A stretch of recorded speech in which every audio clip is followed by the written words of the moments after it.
Salut, je m'appelle Jean-François, je suis biologiste, puis je suis une personne qui utilise la science pour évaluer des questions de la vie de tous les jours et en général. Si tu aimes réfléchir, si tu es curieux, puis si tu veux entendre mon opinion sur différentes choses, différents sujets, abonne-toi.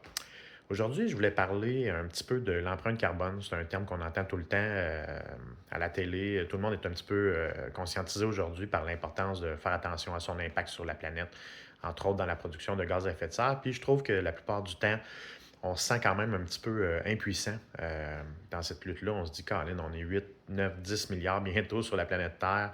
Qu'est-ce que mes petits gestes à moi, personnellement, peuvent faire? Puis, malgré mon éco-anxiété, j'ai décidé, moi, que ce que je pouvais faire, en fait, c'est, oui, en parler, comme je le fais là avec vous, puis que je le fais avec mes proches, les gens autour de moi, mais me concentrer sur qu'est-ce que moi, je suis capable de faire. Hein? Me regarder dans le miroir le matin et me dire, Hey, JF, est-ce que tu as fait ta part? Est-ce que tu fais ce que tu peux? Oui, parfait.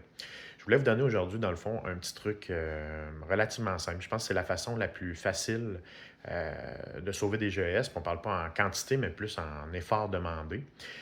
Puis il y a des gens qui ne croient pas à ça, là, qui trouvent que c'est trop demandé et qui vont trouver des raisons de dire que les villes ne gèrent pas bien les déchets, des choses comme ça. Mais la façon que je voulais vous partager, c'est le compostage. Hein. La plupart des villes maintenant sont obligées par le gouvernement du Québec là, d'avoir un bac de compost.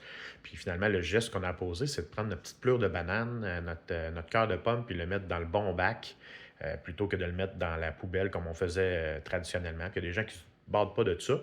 Mais le compostage, en fait, c'est une super de bonne façon de réduire son empreinte carbone. On parle de quelques tonnes, probablement par personne par année, de réduction de gaz à effet de serre. Et tout ça sans vraiment se forcer. Là. On s'entend, hein? On prend notre pleure de banane, on la met à la bonne place, puis c'est réglé, on a fait notre part.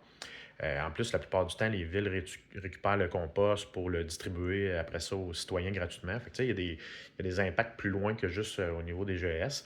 Puis c'est, à mon avis, vraiment à coup nul pour la personne qui décide de faire ce petit geste-là. Fait que ça, c'est un petit geste facile qu'on peut faire pour faire notre part, puis sans vraiment que ça modifie drastiquement notre façon de vivre. Fait que, let's go, on commence.